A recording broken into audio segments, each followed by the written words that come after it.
Prime Minister Keir Starmer faced one of the most uncomfortable moments of his premiership as Reform UK leader Nigel Farage stood up at Prime Minister's questions and delivered a question that cut straight through the chamber. And when he stood up, you could feel the shift. Nigel Farage. Thank you, Mr. Speaker.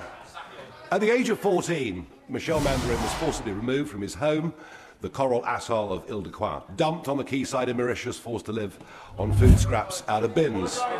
He has resettled those islands and yet now faces a removal order from yet another Labour government. So maybe twice in one lifetime, he's going to be asked to leave his homeland. Can I ask the Prime Minister, for a government that is full of human rights lawyers, within and without, why do the opinions and human rights of indigenous Chagossians not matter to him at all? Prime Minister.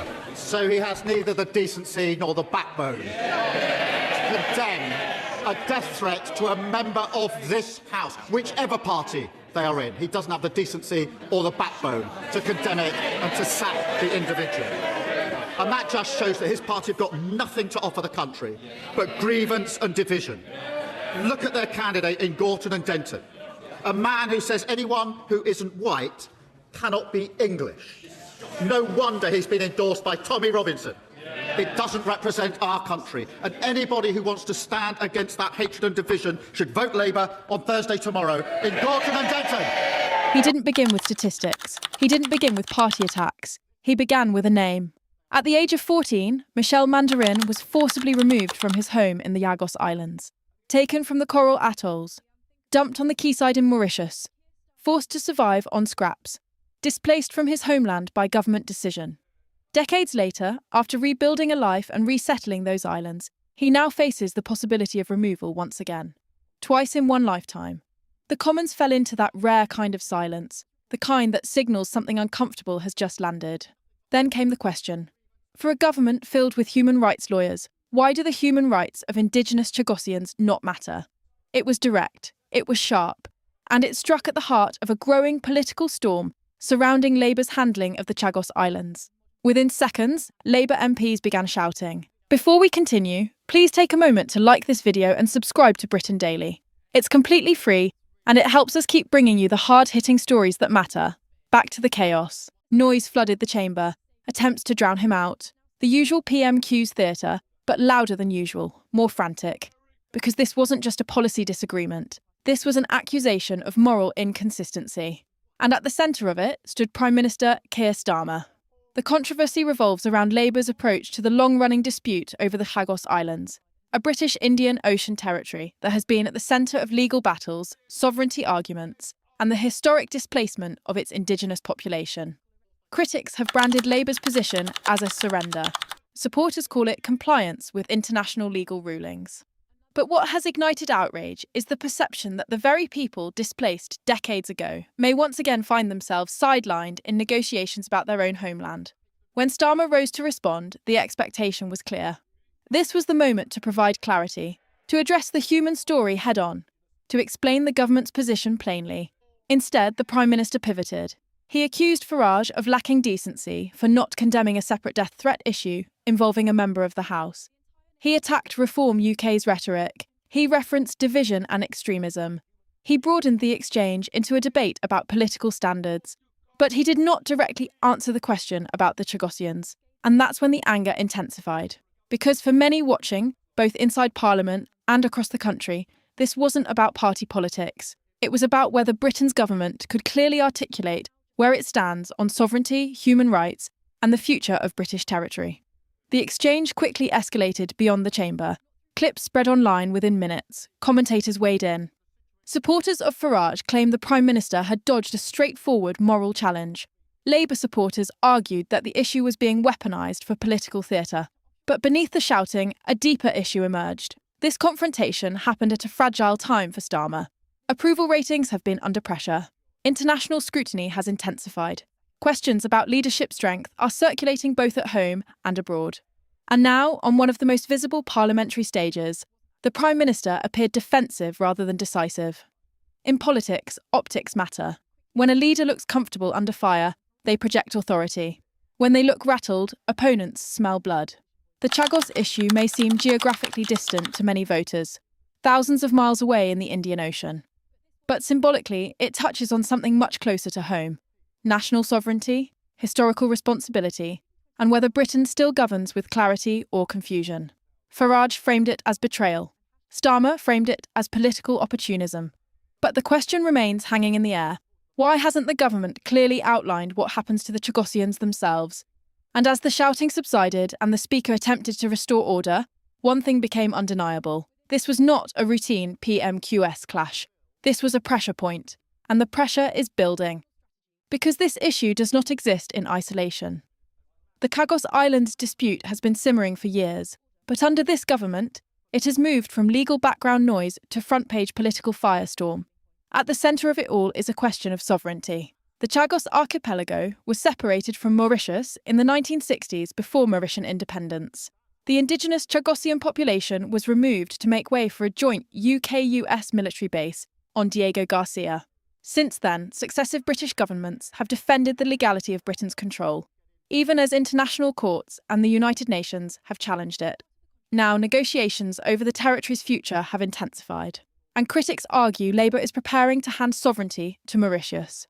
Supporters inside government insist they are securing Britain's strategic interests while complying with international law. They argue that maintaining global credibility matters, especially when Britain frequently calls out other nations for breaching international norms. But here is where the politics become combustible. If sovereignty shifts, what happens to the Chagossians, who fought for decades for the right to return under British administration? What guarantees do they have? Who speaks for them in these negotiations? That was the emotional core of the question raised in the Commons, and it is why the Prime Minister's pivot struck such a nerve.